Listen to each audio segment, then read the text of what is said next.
So I hyperfixated on the money system again, and it turns out it's even crazier than what I had previously explained.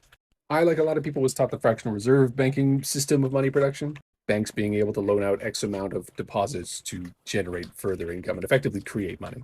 But it turns out in places like Canada, the UK, the US, Australia, this fractional reserve system has been abandoned in a lot of cases for decades, especially after like federal level governments got involved in guaranteeing deposits. Those requirements were pretty much just abandoned.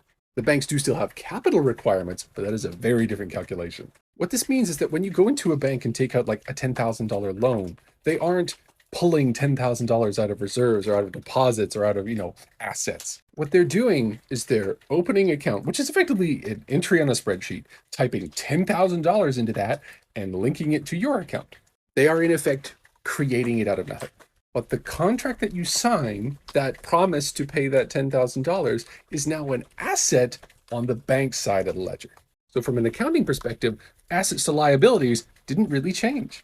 And that debt is now an asset that the bank can sell on secondary and tertiary markets. Assuming there aren't a ton of people defaulting on these loans and mortgages and all of that, the interest that they make on these loans effectively becomes equity for the bank that can count against those capital requirements. So as long as the bank is making money, they can continue to loan out ever more money, creating ever more money.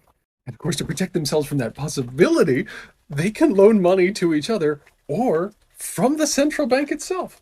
What that means is that the true limit on the supply of money in the economy comes down to how much are the banks willing to loan to each other? How much are people willing to take on as debt personally or, through a business? And how many people are actually defaulting on loans, causing these assets to be worth less than what they are on paper? See the lead up to 2008 for that one. This also means that the central government printing a bunch of money barely has an effect on the overall money supply because the amount of money that they're injecting into the system is single digit percentages relative to what the banks are up to. Money has always been made up, but the extent to which it is made up at this point is astounding.